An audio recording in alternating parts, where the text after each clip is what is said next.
Esteemed guests, I am now absolutely delighted to introduce our next official.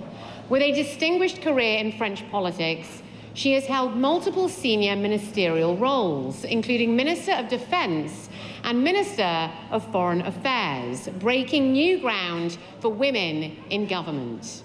Her contributions to national and international policy have been significant and far-reaching.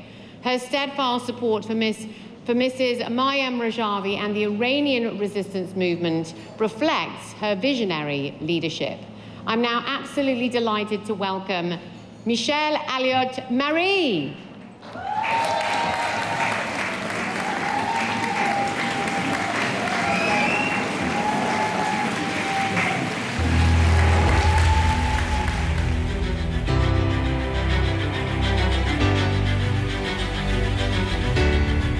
میشل آلیوماری. ما هرگز نباید فراموش کنیم از کسانی باید حمایت کنیم که می جنگند تا سرانجام آنچه را که همه ما در اینجا داریم به دست آورند. تروریسم و سیاست گروگانگیری نشانه ضعف این رژیم است. خانم مریم رجوی، شما با برنامه 10 ماده‌ای راهی را باز کردید که امیدآفرین است. برنامه 10 ماده‌ای شما نه تنها ارزش‌های جهان غرب بلکه ارزش‌های لازم برای صلح و رفاه در جهان را با خود دارد. Madame la Présidente, chère Mariam Rajavi, Messieurs les Premiers ministres, Mesdames et Messieurs les ministres, les parlementaires, les hôtes distingués et surtout, chers amis iraniens, je suis heureuse de vous retrouver et je suis heureuse que nous retrouvions tous aujourd'hui autour de Mariam Rajavi pour l'assurer de notre amitié, pour l'assurer de notre soutien, pour l'assurer de notre admiration. Mariam Rajavi a choisi cette année 2 villes symboliques, Paris et Berlin. 2 villes symboliques de la résistance. La résistance pendant la Deuxième Guerre mondiale. Alors cette année encore, nous nous retrouvons pour constater, chère Mariam Rajavi, que malheureusement, la situation internationale comme la situation interne de l'Iran ne se sont pas améliorées. Mais ce qui est important aussi, c'est de se dire que quand un contexte est négatif, quand il y a des difficultés, quand il y a des incertitudes, eh bien c'est justement le moment où il faut être fort de ses convictions. C'est le moment où il faut être solide, c'est le moment où il faut être solidaire, car c'est ainsi que l'on surmonte les difficultés et c'est ainsi que finalement on gagne et on fait gagner ses idées. Et vous, Mariam Rajavi, depuis que je vous connais, je sais combien vous êtes ferme sur des idées qui sont vos convictions et qui sont en même temps ce qu'il faut, nous le savons bien, pour que des peuples soient libres, ce qu'il faut pour que l'Iran redevienne un grand pays, un pays qui a son rôle à jouer, dans l'équilibre du Moyen-Orient, mais qui, au-delà, a son rôle à jouer dans la paix. Alors c'est vrai qu'aujourd'hui, il faut être lucide et se dire qu'effectivement, cette année encore, nous ne pouvons que constater qu'en Iran, la situation se détériore. Mais en même temps, nous voyons bien que lorsque la situation se détériore sur le plan des libertés ou des droits de l'homme, c'est le régime lui-même qui montre sa fragilité. C'est lui qui est en train de se déliter parce que contre lui, il réunit non seulement à l'intérieur ceux qui résistent, mais finalement, il interroge de plus en plus de ceux qui jusqu'à présent se disaient finalement ce régime apporte un certain calme, une certaine stabilité. Il n'en est rien. Nous le voyons et nous sommes de plus en plus nombreux à le voir. Les exécutions en Iran ont augmenté de 48% entre l'année dernière et cette année. C'est quelque chose dont il faut se souvenir. On ne peut exprimer ce que l'on pense si ça n'est pas conforme exactement à ce que veulent les mollahs.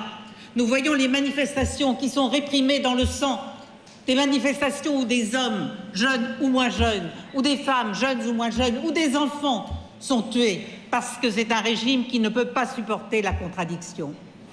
Alors oui, en même temps, nous voyons que cela n'empêche pas des hommes et des femmes se lever de plus en plus nombreux, des Iraniennes et des Iraniens, au péril de leur vie, dire « nos convictions sont plus fortes que notre volonté de vivre n'importe comment ». Effectivement, ce sont des hommes et des femmes et des enfants qu'il faut savoir admirer et qu'il faut savoir soutenir. Nous voyons bien que les journalistes, nous voyons que même des musiciens, parce qu'ils ne sont pas exactement dans la ligne, sont poursuivis, sont emprisonnés, voire disparaître. Nous voyons que des femmes, même diplômées des universités, sont empêchées de pouvoir s'exprimer, de pouvoir exercer un certain nombre de métiers, de pouvoir simplement vivre comme elles le veulent, faire du sport comme elles le veulent, aller à l'extérieur comme elles le veulent. Et ça, nous ne devons jamais oublier de le dénoncer, nous ne devons jamais oublier de soutenir celles et ceux qui se battent pour obtenir enfin ce que nous avons tous ici. Et je n'oublie pas que quand on a cette liberté, qui est une grande chance pour nous les femmes, cela nous crée un devoir, le devoir d'agir pour que les autres puissent aussi bénéficier de la même chose. C'est ainsi que l'on fera un monde juste. On a besoin des femmes partout et l'Iran a besoin de ces femmes. Ce que les organisations et un certain nombre de pays de plus en plus grands dénoncent aujourd'hui, les Iraniennes et les Iraniens le vivent au quotidien. Ils contestent de plus en plus, le régime s'affaiblit de plus en plus et c'est sur cela qu'il faut aujourd'hui que nous insistions et c'est ce qu'il faut que nous renforcions. Et il le faut d'autant plus qu'à l'extérieur aussi, l'action négative de l'Iran est partout. Elle est au Moyen-Orient, et certains en ont parlé tout à l'heure. Elle est au Yémen, elle est en Syrie, elle est à Gaza, elle est partout. Elle empêche que cette région, qui est tellement explosive déjà, ne puisse retrouver une certaine stabilité. Et elle contribue à ce que le monde soit effectivement un peu plus dangereux chaque jour. Avec le général Jones, nous avons vu il y a 10 ans, la situation n'était pas celle d'aujourd'hui. Il y avait des guerres, effectivement, dans un certain nombre d'endroits. Eh bien, aujourd'hui, il faut le dénoncer et l'Iran y a toute sa part en la matière. Plus largement, nous voyons que l'Iran est compromis dans de plus en plus de projets terroristes, qu'il s'agisse de Paris, qu'il s'agisse de l'Allemagne, qu'il s'agisse de Bruxelles, qu'il s'agisse de Madrid. Nous voyons des tentatives et de plus en plus nos services en découvrent, effectivement, et c'est l'Iran qui est derrière cela. Et nous voyons aussi une politique des otages publics, des otages d'État, qui est une façon d'essayer de faire pression sur les pays occidentaux. Mais tout ceci est en réalité la marque et le signe d'un régime qui se sent de plus en plus faible, de plus en plus menacé et qui peut disparaître finalement d'une pichenette si elle est effectuée au bon endroit et si nous savons aider aussi ceux qui aujourd'hui prennent tous les risques pour arriver à cela. Et enfin, on en a peu parlé aujourd'hui ou pas assez. Enfin, le problème du nucléaire est une véritable préoccupation pour les États-Unis, mais une préoccupation pour tout le monde. C'est vrai que la République islamique, dans le domaine nucléaire, a progressivement rompu avec tous les engagements qu'elle avait pris, se mettant au banc de la communauté internationale sur le plan juridique.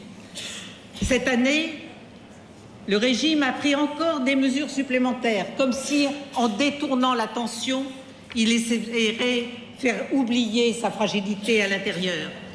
En multipliant les capacités de produire de l'uranium enrichi, aujourd'hui, il est dans une situation où, effectivement, selon l'AIEA, il peut réaliser plusieurs bombes atomiques. Il est peut-être temps d'en parler. Téhéran a considérablement accéléré son programme et dispose aujourd'hui de suffisamment de matière enrichie pour effectivement faire des bombes atomiques. Et le risque, quel est-il? Le risque, c'est certes que l'Iran l'utilise, mais au-delà de ça, c'est que les pays voisins, que je connais bien aussi, ne fassent la même chose par crainte de ce que pourrait faire l'Iran. Et le risque, c'est que la prolifération que nous avons essayé depuis 50 ans de contenir est susceptible, du jour au lendemain, de répandre la terreur sur l'ensemble de notre pays, parce que les pays voisins de l'Iran n'accepteront pas d'être sous la menace nucléaire de ce pays. Alors voilà quelle est la situation. Mais vous savez, dans toute situation, quand on fait de la résistance, il faut voir les bonnes choses et ce qu'il y a derrière. Alors oui, nous le disons tous, il y a une autre voie, cette voie que vous avez ouverte, Myriam Rajavi, avec votre programme en 10 points, qui sont les 10 points qui représentent les valeurs, qui sont les valeurs non seulement du monde occidental, mais qui sont les valeurs nécessaires à la paix et à la prospérité dans le monde. Cet espoir existe à travers votre programme. Cet espoir existe aussi par et pour la communauté internationale.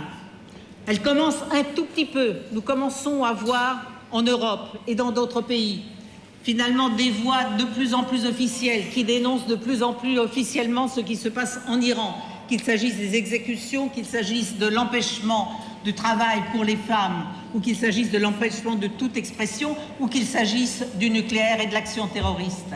Eh bien, il faut que tout ceci monte de plus en plus. Certes, ce sont les Iraniens et les Iraniennes qui, à l'intérieur du pays, sont seuls à même de prendre en main le destin de ce pays.